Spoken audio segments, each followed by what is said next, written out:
Hey y'all, my name is Kevin.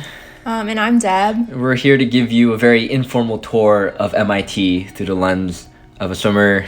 And a diver. So neither of us is like vloggers, so we don't have like a whole lot of footage from beforehand. So what you're seeing is a hodgepodge of clips from what we have from before and also that we've recorded recently being seniors back on campus. But we just want to give you guys a feel for life here on campus and on the team. I live on Baker 5, which is a swimmer floor in a dorm pretty close to campus. Yeah, if you look at the door signs, they're mostly all swimmers, especially on the West Ring. The reason why I like this dorm so much is that it is close to campus, as I said before, and also the rooms are one of the bigger ones on campus, as well as having a dining hall right, in the basement, which makes it easy after practice to go eat. Another benefit of this, it was designed by a renowned architect, is their ability to make the stairs feel open and also fast. So it doesn't actually feel that bad when you're going down. And that's extremely helpful considering that the elevator takes so much longer to go down than it is to go up. And when I'm going to wake up for practice in the morning, like my goal is to get, from my bed to the Z Center as quickly as possible. We train 8 times a week, all the afternoons, and then, Saturday morning, and then 2 lifts in the morning. And so it's not that bad, to be honest, especially how close it is to the Z Centers, right over to the left. And so I can go from my bed to the deck in 5 minutes max, and also be changed and ready to hop in. There are also other dorms on campus, and each of them has their own living arrangements as well. So if you're more of a cooker like Deb, you would live in a dorm that has a kitchen for each floor. In front is Kresge. That's a huge auditorium. There's always events going on there, and it's pretty fun to just pop in during the day, just walk into class, and you're like, wow, let me go check out this event and listen to some amazing people speak. So that's always really cool to be there. People also live in, fraternities and sororities. They live across the river, so the downside is over the winter it gets really chilly and you have to wait for the shuttle to be able to go across. Swimmers are also required to be on campus during our winter semester IEP, which is absolutely fantastic because it lets us focus on swimming, and also we pretty much have the campus to ourselves, and it's a really nice time that we hang out and do stuff together. In front of us is the student center. It has a lot of study spaces as well as food options. So there are 400 clubs on campus, and as a swimmer, it's actually pretty easy to join and participate in different clubs around campus. I personally am a part of many clubs and extracurriculars, and it's really rewarding to organize events and also to meet different people on campus.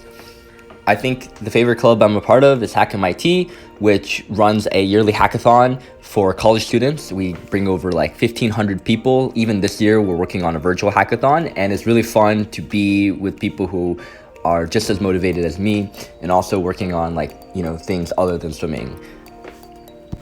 So we'll head this way, walking to campus in the morning, and yeah, a lot of the time. So during your freshman year, you take a lot. Often you take the GIRs, the General Institute Requirements, which are classes that everyone takes to graduate from MIT. And so it's kind of fun because through those classes, you meet tons of different kinds of people from all over and interested in all kinds of different things. And you just get to work together on different problems from biochemistry, physics, and math. Also, a unique thing, I guess, about academics here is that in order to graduate, every person needs to take 8 humanities classes.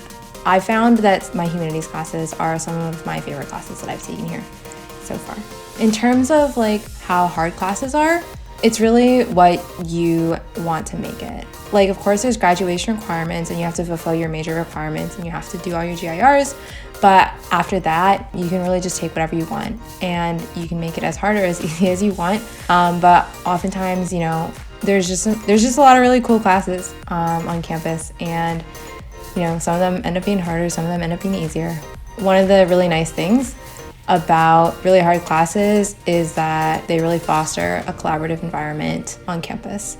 So another really cool thing to take advantage of on campus is year ops, undergraduate research. And so I've been working in my current lab since my sophomore year, and I've had a lot of fun just learning more about chemistry and learning how to make new molecules.